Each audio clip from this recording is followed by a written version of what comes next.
right, fans, I'm going to do my best John Nolan impersonation. Hello, fans, and welcome to another episode of Hight, coming to you live on our social media platform via StreamYard. I am Jason Burton, the Prep Baseball Virginia DC Scouting Director, and I'm joined with me this evening with Nova Scouting Coordinator John Nolan and Jordan Jones, Virginia DC Assistant Scouting Director. How are we doing, fellas? That was pretty good, Jason. I got to admit. Yeah, I'm with you on that one. I like it. Might let you do these the rest of the time. Yep, Patriot found a new announcer right here. Heard it here first. Look,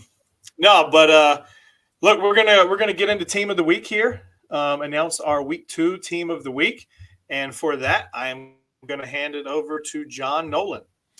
All right, and our week 2 team of the week is St. Paul VI Catholic High School.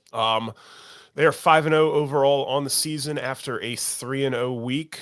They get the nod. They had a big win Tuesday night over number 1 at the time, St. John's, in what was a wild game, 14-10. They also beat John Paul the Great, Bishop McNamara, going 3-0 in WCAC play on the week.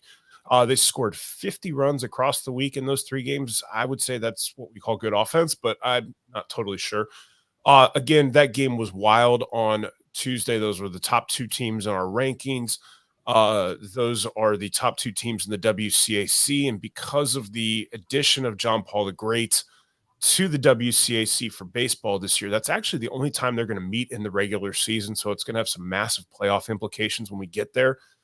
So congratulations to St. Paul VI. They are our week 2 team of the week. Pretty much an all-around affair. Everyone did a little bit of something on Tuesday. Are there any players in specific that we want to talk about here in this setting? Bert, you got a chance to see them, I know, preseason, right? Yeah, I mean, like we went into the season and we were pretty high on the offense and wondering what the arms were going to do. I'm still kind of in that boat a little bit. But at the same time, during the preseason, I know you saw them once. I know I saw them once. I was a little bit worried about the offense. I thought it was a little bit behind of where we thought it would be, even early on. I thought it was a little bit behind, but they turned it on this past week. Was it 14-10, 24 runs, 6-hour game. I think Nolan's game started before mine, and I was headed home before him. Granted, I escaped a little bit early. But long affair for Nolan on a not so warm night. Yeah, no, that Tuesday game, it was long, 3 hours, 10 minutes or something along those lines. What I will say is the biggest thing that I noticed on Tuesday, and they were facing really, really good arms from St. John's. Clayton Armas started the game, is they were just extremely competitive at bats. Every single hitter, 1 through 9, had good competitive at bats. It didn't matter who they were, what spot they were in. They made Arma work. They didn't chase out of the zone. The umpire was helping hitters out. It was one of the few times I've seen in a high school game where it's a home plate size strike zone. You know, you're not getting the 4 to 6 to 12 inches off the outside corner. They're making Arma and Paul VI pitchers, frankly, too, throw the ball over the plate, and that's part of why we had a 14-10 game. Is you had a lot of good hitters on both sides. And when you force them to throw the ball over the plate, those guys are eventually going to hit the ball. So it's really, really good. Jordan, we had a bunch of these players at our preseason All-State. Are there any of the underclassmen that you want to talk about, or any of the upperclassmen? I mean, obviously we've got Sroy and Peltier there as well, too. I mean, you talk about Carter Purdue. I mean, from what I saw, he did his job coming into the game.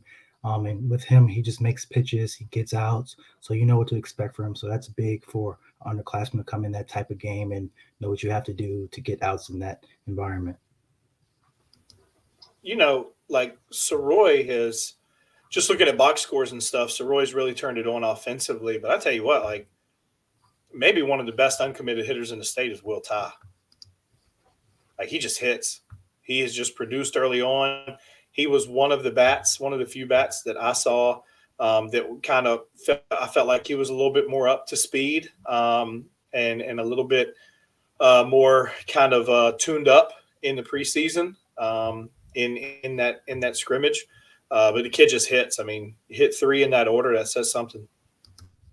No, absolutely for sure. And I think anytime that I've ever seen him, he's hammered a ball somewhere.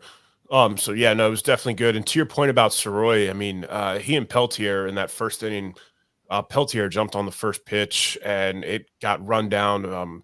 That's I guess what happens when Nate Houghton Henley's in center field is the kid can fly a little bit. That ball got run down probably 150 feet away from where a center fielder stands up against the fence, and then 2 pitches later, Soroy goes off the top of the left field fence. So like those guys came out, they were swinging. They hung 8 in that first inning. Like I said, it was just good at bats, being aggressive on fastballs in the zone. So it was really, really good. 1-9.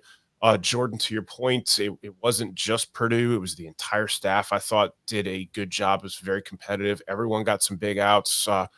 Coach's kid Will Emerson came in and got some big outs with the bases loaded in the 6th inning at one point in time. So a lot of good contributions from everyone on that team. Very much a team win on Tuesday for them, and this is very much a team award. That's why they're team of the week, not winning any player of the week. So any other notes here, guys? No, I think in a couple box scores that I've seen, I think there's that role in that niche for Will Emerson on that team. That bridge guy, get you to the next inning, get you out of a tough spot, short relief, change of look. And I saw him in the scrimmage as well. And it's just that, that guy in high school who gives you that low slot look and softens you up and just gives you a completely, kind of different feel for everything that you've seen so far. And in the box scores and what I've seen that he's done, he has taken that role and kind of run with it. Yeah, no, absolutely. So I think that's probably going to do it for us here. So again, congratulations to St. Paul VI Catholic. We hope they do well out in Las Vegas where they are this week for spring break. Hope they have a safe trip and kick some butt out there. So congratulations. They're our week 2 team of the week. And you'll see us next time on our regular broadcast on Sunday night.